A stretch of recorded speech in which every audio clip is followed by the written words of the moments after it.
자, 오늘은 그래서 과학기술과 윤리 해보도록 하겠습니다.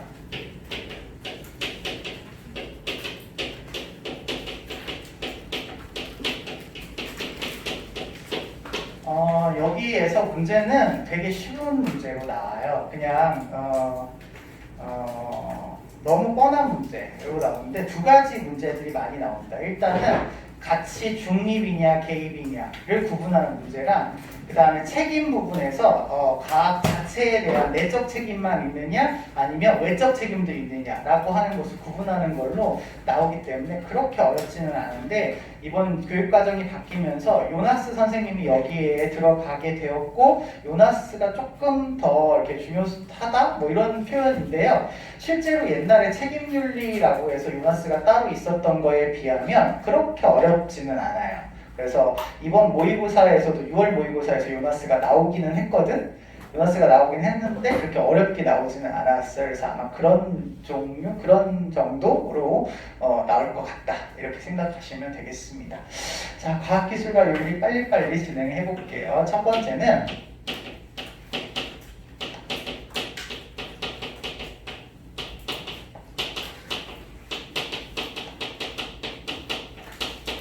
과학기술로 인해서 우리 사회가 어떻게 변화하고 이 부분에 대해서 사람들은 어떻게 생각하느냐에 대한 이야기를 볼 건데요. 첫 번째로는 과학기술이 발달하면 우리에게 좋은 영향을 줄 거야 라고 보는 그런 입장이 있을 수 있습니다. 긍정적인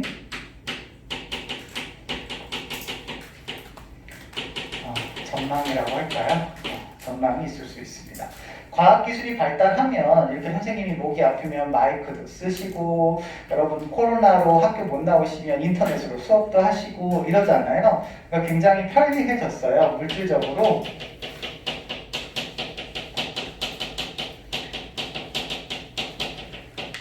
편리해지고 굉장히 삶도 우리가 풍요로운 삶을 살 수 있게 되었습니다. 인터넷, 교통, 통신 이런 것들 발달하면서 시공간적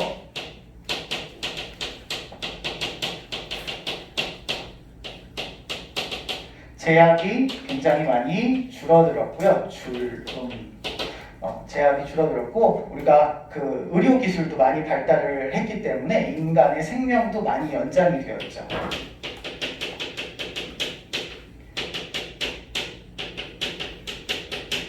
뭐 이런 좋은 점들은 찾아보면 많이 있기 때문에 이런 것들이 사실은 중요하거나 문제로 나오는 건 아니고요. 이런 것들만 중시하는 아이들의 입장이 있어요. 우리가 이걸 윤리 시간에는 과학기술이 발달을 하면 모든 걸 다 해결해 줄 거야 라고 생각하는 입장이다 라고 해서 과학기술 지상주의다 이렇게 표현을 합니다.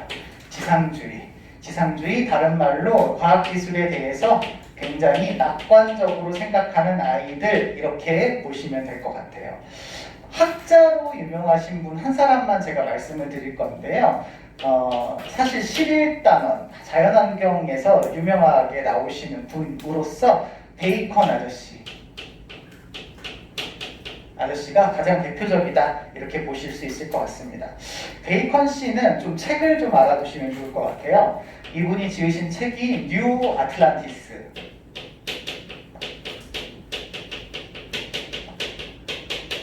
아틀란티스 많이 들어보셨죠? 어떤 도시예요? 미안해요. 되게 과학기술이 엄청나게 발달되어 있었을 거라고 예상되어졌었던 상상 속의 도시죠. 근데 너무너무 발달을 하다 보니 이 아이가 섬이었는데 바다에 가라앉아 있을 거다 이렇게 생각하고 있는 그런 도시예요. 대서양 한가운데 가라앉았다고 전해지죠.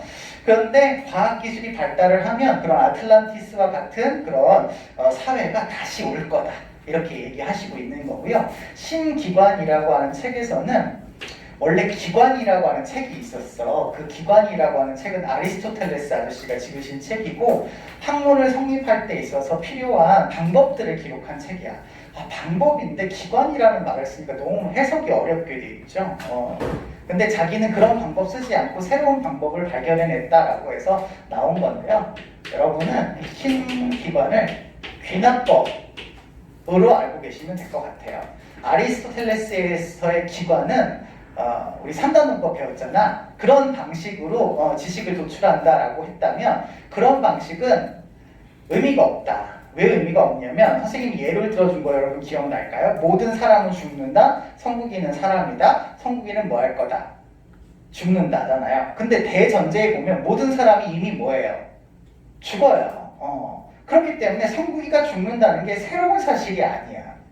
어차피 얘 안에 얘가 포함되어 있기 때문에 새로운 사실이 아니고 그냥 증명만 하는 방식이거든요. 이렇게 해서는 과학기술이나 어떤 지식의 확장이 일어나지 않는다라고 생각해서 귀납법. 모두를 관찰하고 쓸까요? 모두를 관찰하고 실험, 관찰과 같은 과학적인 지식을 활용해서 이런 것들을 통해서 우리가 과학기술의 발전을 이룰 수 있다라고 보는 사람이에요. 그래서 이 사람이 유명하게 하신 말씀이 아는 것이 뭐다? 그렇지. 힘이다. 라는 이야기를 이분이 하신 말씀이에요. 그때 여기 아는 것이라고 하는 건 자연을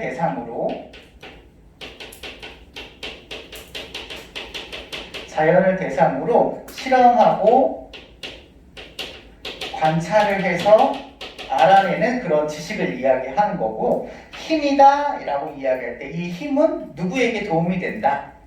인간에게 도움이 된다. 인간에게 유용성을 가져온다. 유용성 중시하는 학자들이 있었죠. 공리주의였죠. 이 사람이 공리주의 할아버지뻘 되시는 분이에요. 그래서 경험주의를 바탕으로 해서 공리주의가 나왔다 이렇게 얘기를 하거든요. 경험주의의 아버지가 이 베이컨 선생님입니다. 그래서 이런 분은 과학기술이 발달하면 현재 일어나고 있는 모든 문제를 과학기술이 다 해결해 줄 거야 라고 보신 분이에요. 환경 오염됐어? 과학기술이 해결해 줄 거야. 이런 겁니다. 모든 문제를 과학기술이 해결해 줄 거다라고 하는 그런 믿음을 가지고 있었던 분이었습니다. 그런데 반드시 그랬을까요? 심지어 이분이 내가 알기로는 냉장고 만드는 실험을 하다가 감기로 돌아가셨어요. 감기가 이제 걸려서 이제 폐렴이 와서 돌아가신 거거든요. 그러니까 실제로 이 과학기술이 모든 걸 해결해 준다? 사실 좀 그런 것 같아요. 그래서 이걸 이제 비판하신 분이 있으신데요. 이거 뭐 이름 외우거나 이러실 필요 전혀 없으시고요. 예전에 한번 수능 특강에서 이렇게 그 자료 같은 걸로 나왔던 분인데 그 마르크스 계열의 사상가로 호르크하이머라고 하는 분이 있었어요. 호르크하이머 씨가 이렇게 과학기술적인 발전만 생각하는 지식은 단편적인 지식이다. 인간은 이성이 여러 가지가 있는데 왜 도구적인 이성만을 이용해서 과학 발전만 생각하느냐. 이것만 중시하는 태도를 비판을 하시고, 이성이 원래부터 가지고 있는 비판적인 사고, 성찰하는 그런 이성의 능력을 강조해야 된다라고 이야기하셨어요. 그래서 이런 것들을 바탕으로 과학기술이 발달하는 게 그렇게 긍정적인 어떤 결과만을 가져오는 것이 아니라 부정적인 결과가 가져올 거야 라고 얘기하는 사람들도 많이 등장을 하시게 됩니다. 이분들은요, 과학기술이 발달하면 화석연료도 많이 쓰고 로봇, 기계 이런 것들이 인간의 일자리도 빼앗고 이래서 문제가 많이 생길 거다라고 보는 거죠. 화석연료 많이 사용하면 무슨 오염 많이 생기죠? 환경오염 엄청나게 많이 생기죠. 그리고 기계가 인간을 대신해 그러면 인간은 기계의 수단이 되어버릴 수도 있다라고 하는 그런 불길한 예감이 들죠. 그래서 인간의 주체성이 상실되게 될 거야. 인간의 존엄성이 훼손되게 될 거야. 기계에 의해서 AI가 막 인간을 다독도가지고 이기기도 하고 막 이런 문제가 생길 거야 라고 하는 그런 어려움이 생겨서 과학이 발전하는 건 별로 좋은 게 아니야 라고 보는 사람들도 있습니다. 이 사람들을 우리가 뭐라고 부르냐면요, 과학기술을 싫어해 라고 해서 과학기술 혐오주의 라고 불러요. 과학기술 혐오주의. 과학기술에 대해서 좋게 생각하지 않고 나쁘게 생각한다. 비관론이다. 이렇게 이야기하고 있습니다. 네, 이렇게 얘기하고 있습니다. 네. 여기에는요, 사상가가 나오지는 건 아니고요. 우리 나중에 배울 사람 중에서 11단원에 보면 생태 중심주의가 나오거든요.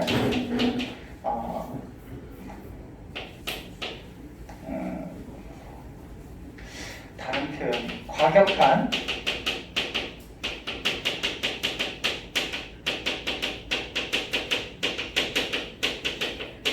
생태 중심주의가 약간 이런 경향을 띠고 있어서 과학기술이 발달하면 인간이 망할 거니까 과학기술의 발달을 막아야 돼. 과학기술을 발달하지 못하도록 파괴해야 돼. 라고 하는 극단적인 그런 모습을 보이기도 하는 그런 아이들이 있어요. 생태 중심주의는 나중에 배우시겠지만 개별 생명체도 중요하지만 이 개별 생명체가 살고 있는 공동체인 생태, 개 자체가 중요하다고 보는 사람이에요. 그래서 만약에 개별 생명체의 이익과 생태계 전체의 이익이 갈등을 하면 생태계의 이익을 우선시 여기는 거거든요. 그래서 이 아이가 조금 심해지면 어떻게 될 수 있냐면 전체주의적인 경향이 나타날 수 있어요.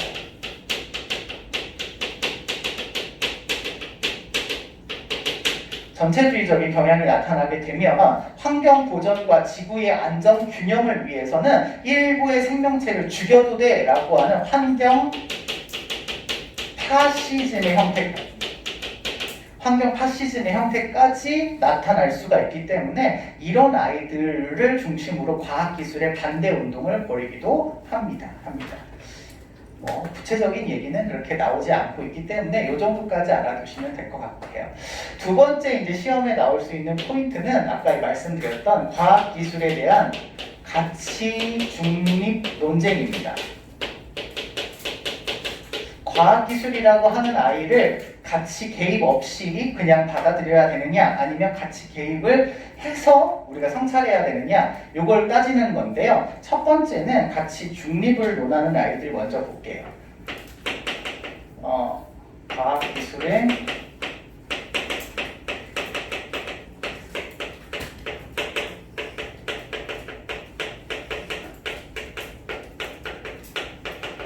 가치 중립을 강조하는 아이들이라고 보시면 되겠습니다. 왜 얘네들은 과학기술이라고 하는 아이에 대해서 가치 중립을 지켜야 되느냐라고 주장을 하시냐면요. 과학기술이라고 하는 아이는 가치와 무관하다.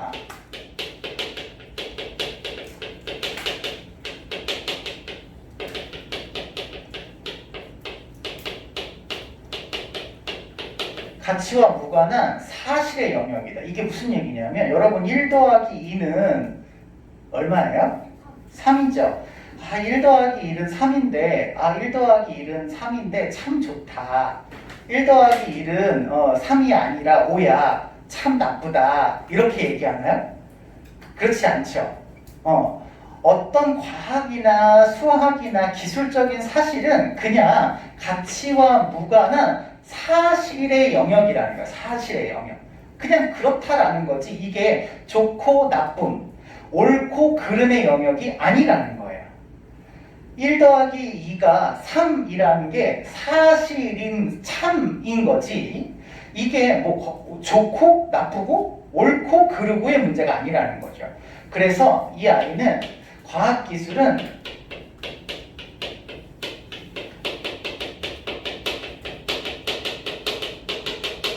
가치 판단 대상이 아니라 진위, 참 진짜 거짓 위자예요. 그래서 거짓이냐 사실이냐만 따지면 되는 학문일 뿐이라서 가치의 개입이 일어나면 안 돼 라고 주장하시는 분들입니다. 대표적인 사람이 두 사람이 나오는데요. 첫 번째가 우리 예전에 죽음 윤리에서 나오셨던 분이에요. 야스퍼스 씨. 서술형 문제 이거 많이 쓰셨더라고요. 야스퍼스 씨. 야스퍼스 씨는 이렇게 얘기해요. 여기 칼이 놓여져 있는데 이 칼이 엄마 손에 들려져가지고 요리하는 데 사용되면 우리에게 맛있는 음식을 제공하는 도구로 사용되겠지만 이 칼이 도둑놈 손에 들리우면 이거는 살인의 도구로 쓰여집니다. 이 칼 자체는 선하고 악하고가 없고 이 칼을 사용하는 사람에 의해서 선과 악이 결정되는 거야. 이렇게 보시는 분입니다. 그래서 줄여서 쓰면 과학기술 그 자체는 선도 아니고 악도 아니다. 선도 아니고 악도 아니기 때문에 이 아이를 가지고 같이 판단하는 건 옳지 않아 라고 보시는 분이에요. 그 다음에 두 번째는 아마 어머님이 카레를 좋아하셨나봐요. 이름이 푸 앵 카레 씨예요. 네, 푸 앵 카레 씨. 앵 카레 씨. 수학자이기도 해요. 오, 역시 수학. 네. 네, 수학자이기도 한데요. 그래서 이분이 도형 얘기를 하세요. 과학기술의 영역과 윤리의 영역은 같은 도형이 아니에요. 같은 영역이 아니라서 두 아이가 어떤 접점으로 만날 수는 있지만 이 아이가 겹치지 않는다라는 거예요. 그래가지고 과학의 영역, 윤리의 영역은 따로 존재한다. 이렇게 얘기하고요. 이런 예시를 들어드려요. 제가 그림을 못 그리잖아요. 1번 동그라미, 2번 동그라미, 3번 이게 동그라미인가? 동그라미 뭐 이런 게 있다고 합시다. 뭐가 제일 아름다워요? 3번. 그쵸? 이렇게 아름답다고 얘기할 수 있죠. 그러면 뭐가 제일 도덕적이에요? 1번 제일 도덕적이에요? 동그라미를 가지고 뭘 가지고 이건 도덕적이고 이건 너무 비도덕적이야 이렇게 얘기할 수 없듯이 얘는 삼각형 얘기했거든요. 정삼각형은 도덕적이고 직각삼각형은 비도덕적이냐 그런 게 어디 있느냐 이렇게 얘기를 해요. 과학의 영역과 윤리의 영역은 같은 영역이 아니다. 그러니까 과학의 영역을 윤리적인 가치 판단으로 해서는 안 된다를 주장하셨던 분입니다. 과학기술과 윤리의 영역은 독립적이다.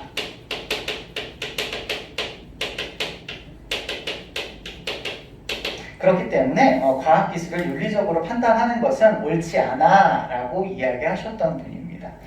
그에 비해서 아니야 너네 과학기술이 발달하면 얼마나 무서운데 핵무기 너네 봤어? 이거 사람들 엄청 죽어. 그냥 과학기술에 대해 내맡기만 하면 되는 게 아닌 것 같아 라고 이야기하면서 과학기술도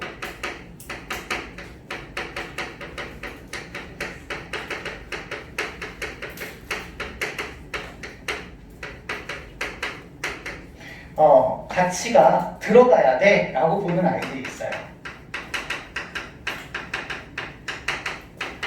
가치가 개입되어야 돼 라고 주장하는 사람들도 있습니다. 이 사람들은 왜 그러냐라고 본다면 아까 선생님이 얘기한 것처럼 과학기술이 그냥 과학 영역에만 영향을 미치는 게 아니잖아요. 과학이 우리의 삶과 밀접하게 관련되어져 있고 이 아이를 통해서 우리가 좋게 될 수도 있고 나쁘게 될 수도 있는 그런 가능성이 있기 때문에 그냥 같이 중립적으로 바라봐서는 안 된다라고 보시는 분들이에요. 이거 좀 정리하자면 과학기술의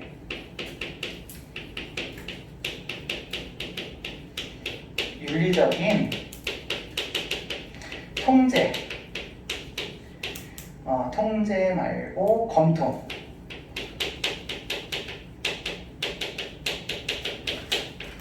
그냥 내버려둬서는 안 되고 윤리가 이 과학기술에 적용을 해줘야 돼 라고 이야기하시는 분들이에요.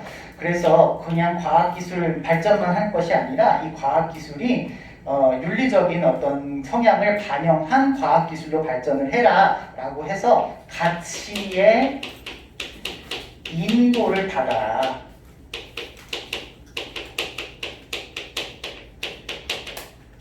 가치의 인도를 받는 과학이 되어야 된다. 성찰하는 과학이 되어야 된다.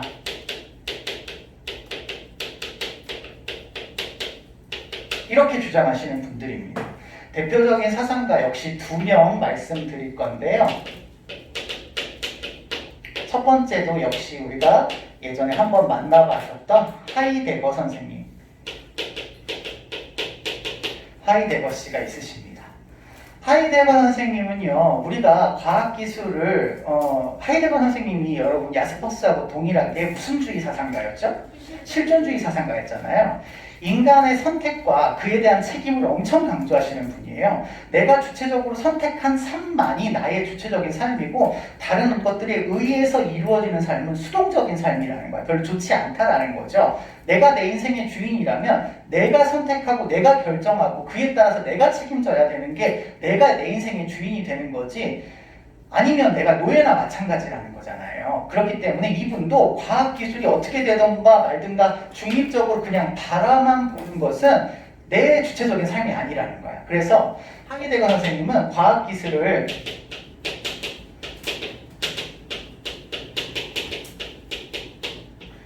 같이 중립적으로 대하는 태도는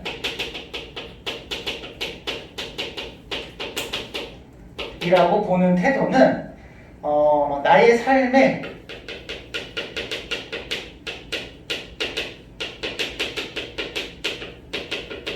무방비하게 그냥 내버려 두는 것과 같다. 어떻게 일어날지 모르는데 이걸 그냥 내버려 두느냐, 말도 안 된다. 가치가 필요하다라고 이야기하신 분이고요. 두 번째는 제가 다음 시간에 좀 더 자세하게 이야기하시고, 만약에 시험 문제가 나온다면 이분에게서 좀 어렵게 나올 수 있는 요나스 선생님입니다. 근데 우리 요나스가 아주 처음 단원에서 한번 만나셨어요. 무슨 공백? 그렇죠. 이분이 너무 훌륭하다.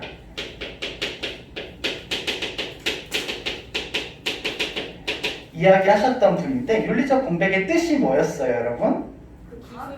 그렇죠.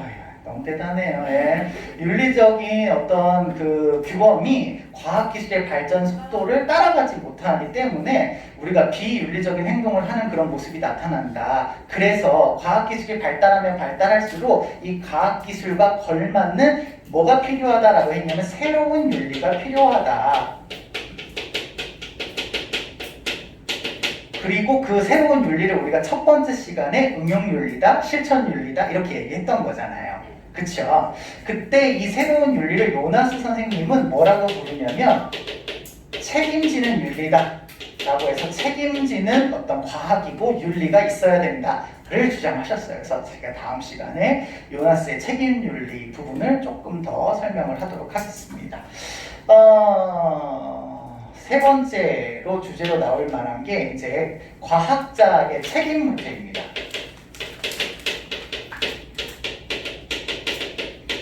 과학자는 그러면 어떤 문제가 발생하면 얼마만큼 책임을 져야 될까? 뭐 이런 거예요. 첫 번째로 보통 가치 중립을 주장하는 사람들이 이렇게 주장을 할 건데, 과학 기술 자체에 대한 책임만 져야 된다 이렇게 보고 있어요.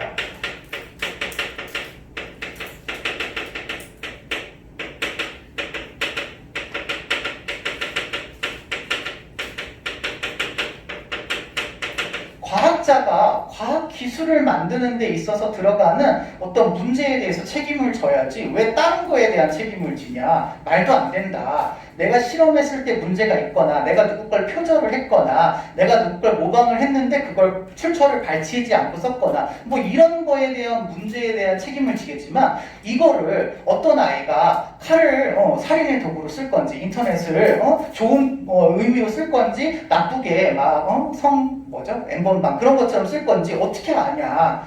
이런 거에 대한 책임을 왜 과학자가 져야 되느냐라고 보는 입장이에요. 그래서 이 아이는 과학기술 자체에 대한 책임을 강조한다라고 해서 이거를 우리가 내적 책임만 강조한다 이렇게 표현하기도 합니다. 다시 표현하자면, 다시 쓰자면, 과학기술을 만드는 정당화 과정에서의 책임을 강조하는데, 그렇기 때문에 과학, 기술, 윤리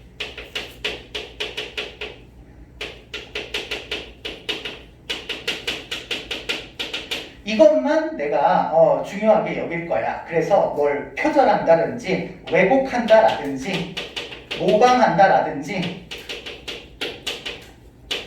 이런 것들을 내가 책임을 져서 좋은 어떤 과학기술을 만들기 위해서 노력해야지, 그런 나머지 것들에 대해서는 책임질 필요가 없어 라고 보는 아이들인 거죠. 대표적인 아이로 누굴 얘기하냐면요, 그 미국의 그 2차 세계대전 때 핵무기 개발에 참여했던 오펜하이머라고 하는 사람이 있어요.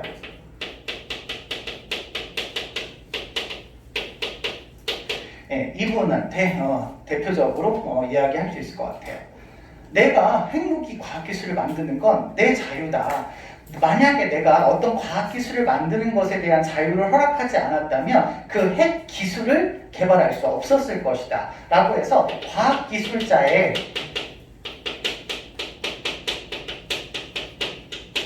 자유로운 연구, 물론 여기서는 과학기술 윤리를 지키는 선에서의 자유로운 연구를 이야기하는 겁니다. 그런 자유로운 연구를 하도록 보장을 해야지, 왜 그걸 어떻게 사용해야 될 건지에 대한 사회적인 책임까지 생각해서 이걸 하라 마라 이렇게 나한테 간섭하느냐, 그거는 우리한테 없는 거야 라고 보고 있고요. 이 사회적인 책임은 누가 져야 되는 거냐면 정치가들이 지는 거다.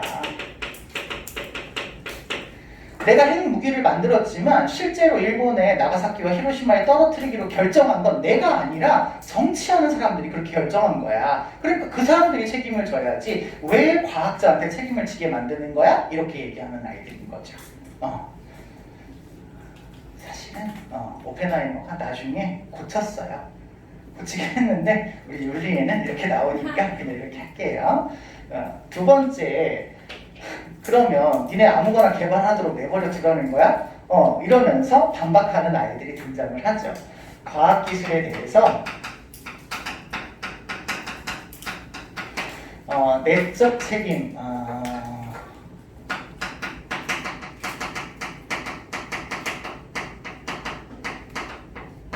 뿐만 아니라 사회적인 책임도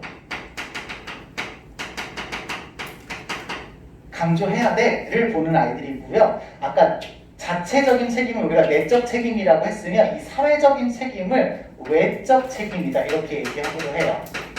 과학기술 밖에 있는 책임이다 이런 의미인 거죠.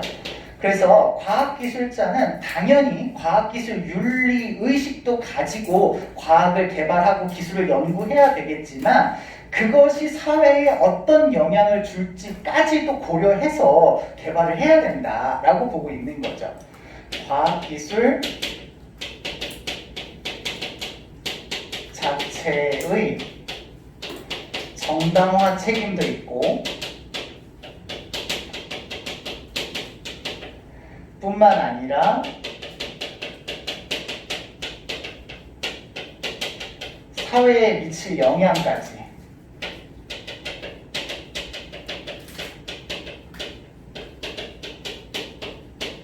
고려해서 책임져야 된다라고 보고 있는 아이들인 거예요.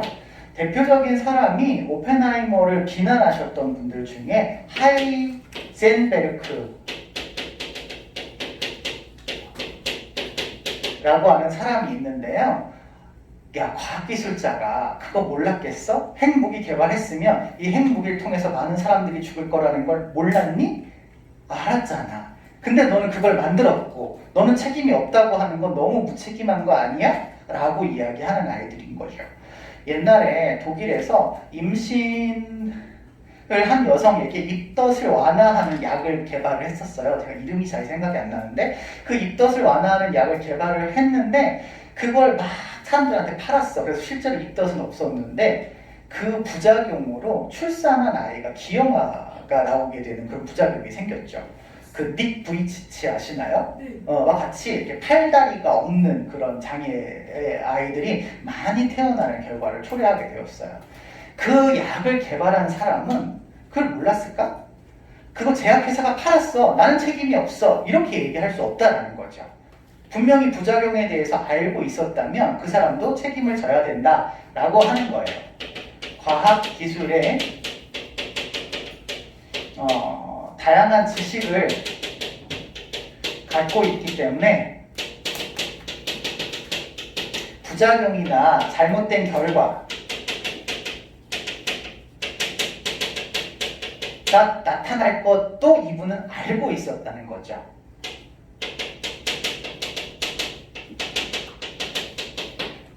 이미 알고 있었다는 거. 우리 직업윤리를 따지면 이 사람들은 전문가야. 그러니까 일반 사람에 비해서 보다 높은 윤리적인 책임이 요구된다라는 거예요. 그래서 이 사람들도 책임을 져야 된다라고 주장을 하시는 분입니다. 그래서 보통 이거 나올 때 시험 문제 나올 때는 그 우리 육각형 그 모양을 통해서 X, Y, Z 중에서 내적 책임만 강조하느냐, 내적 책임과 외적 책임을 동시에 강조하느냐에서 이제 찾는 문제라든지 뭐 갑을 이렇게 주장해서 이 사람이 더 강조하는 게 뭐냐 이런 거 고르는 거라서 그렇게 어렵게 나오지는 않을 것 같아요. 이거 조화시키려고 했었던 사람이 있어요. 사회문화 시간에도 똑같이 나오시는 막스 베버입니다. 네, 양적 연구하실 때 어떤 부분에서는 가치가 중립이 되어야 되고 어떤 부분에서는 가치가 개입되어야 된다 이렇게 얘기하시는 분 있잖아요. 과학기술 그냥 가치 개입하지 말자, 가치 개입하자 이렇게 얘기할 게 아니라 어떤 부분에서는 가치가 들어갈 수밖에 없고 어떤 부분에서는 가치가 중립되어야 한다라고 영역을 나눠보자를 주장하신 분이에요. 그래서 베버 선생님은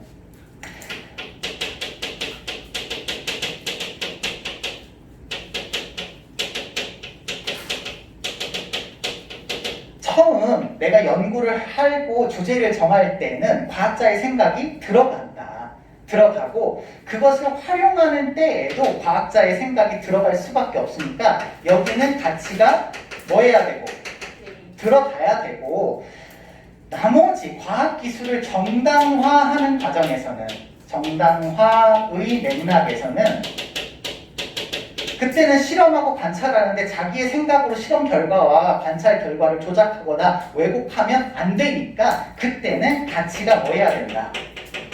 중립이 이루어져야 된다라고 해서 영역별로 가치 개입과 중립을 나누어 보기도 하신 분이 있어서 적절하게 조화를 하기도 하셨어요. 근데 이 부분은 우리 사회문화하고 많이 겹치기 때문에 실제로 시험 문제에 이렇게 나오거나 이런 건 아닌 것 같고요. 우리는 여기 책임 부분과 여기 가치 중립 이 부분만 조금 중심적으로 해서 알아두시면 되실 것 같고 그렇게 문제는 어렵게 출제되지 않는다. 다만 조금 학문적으로 신경 써야 되실 분은 누구? 요나스. 그래서 다음 시간에 제가 요나스 하고 정보윤리까지 하도록 하겠습니다.